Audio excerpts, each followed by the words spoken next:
But did you know? World War II caused greater destruction than any other war in history.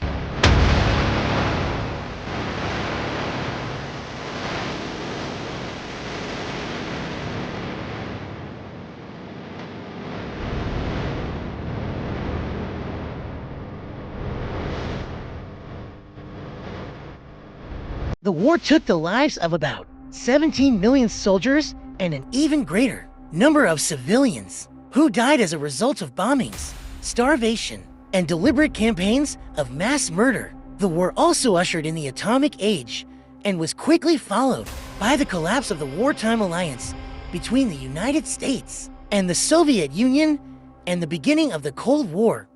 World War I created the conditions that led to World War II, the peace settlement ending the war, which stripped the Central Powers of territory and arms and required them to pay reparations, left lasting bitterness in Germany, Austria, Bulgaria, Hungary, and Turkey.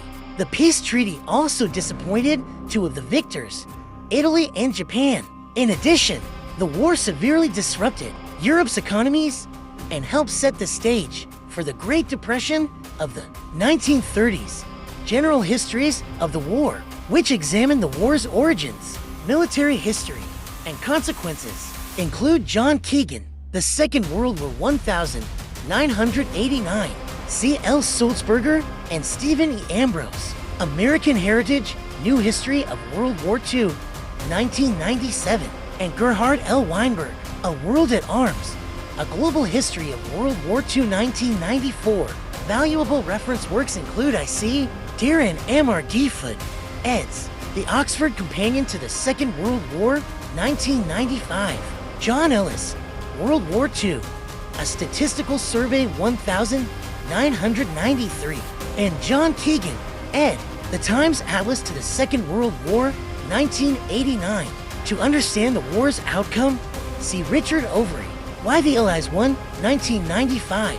The most thorough and balanced recent history of the American role in World War II is David M. Kennedy, Freedom from Fear, The American People in Depression and War, 1929 to 1945, 1999, which examines the causes of U.S. involvement in the conflict, wartime diplomacy, military strategy, and the war's economic and social implications. The question of how Japan was able to carry out its successful surprise attack on Pearl Harbor is thoroughly examined in Gordon W. Prange. At Dawn We Slept, The Untold Story of Pearl Harbor 1982.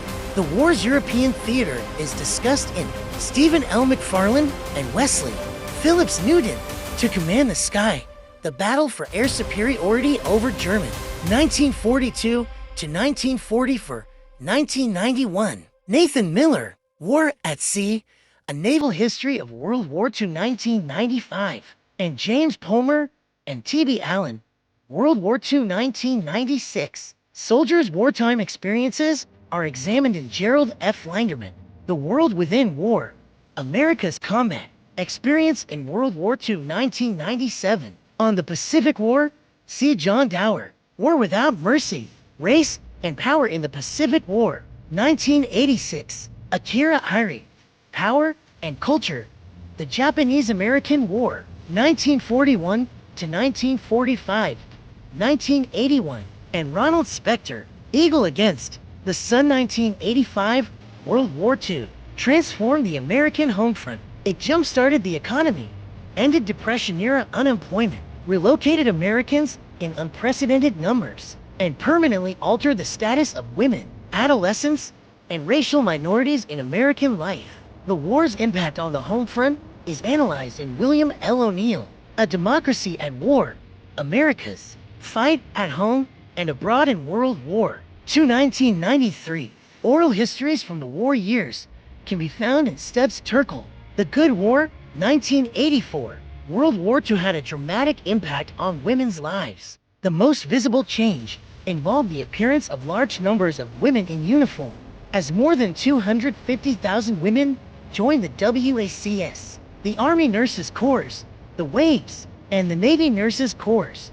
The war also challenged the conventional image of female behavior, as Rosie the Riveter became the popular symbol of women who worked in defense industries. Wartime transformations in women's lives are examined in Susan M. Hartman, The Home Front and Beyond, Women in the 1940s, 1982, and Dan Campbell, Women at War with America, Private Lives in a Patriotic Era, 1984. World War II affected children and adolescents no less than women. In fact, the word teenager first appeared during the war. William M. Tuttle, Jr., Daddy's Gone to War, The Second World War in the Lives of America's Children, 1993, traces the changes in young people's lives during World War II. African Americans waged battles on two fronts. They helped the country win the war overseas and pressed for equal rights at home.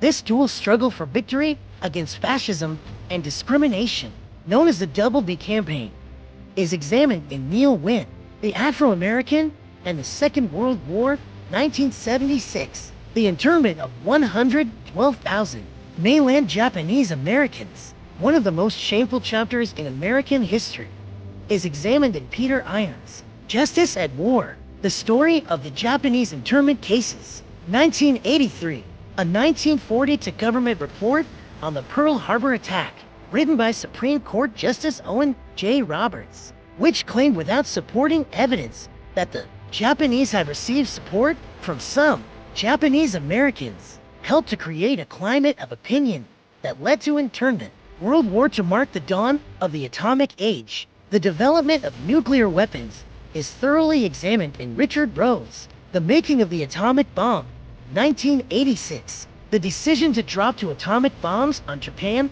remains one of the most controversial decisions in military history. Martin Sherwin, A World Destroying the Atomic Bomb, and the Grand Alliance 1975 analyzes the factors that went into this decision. For OK, write me a thumbnail that's attractive enough to touch a cool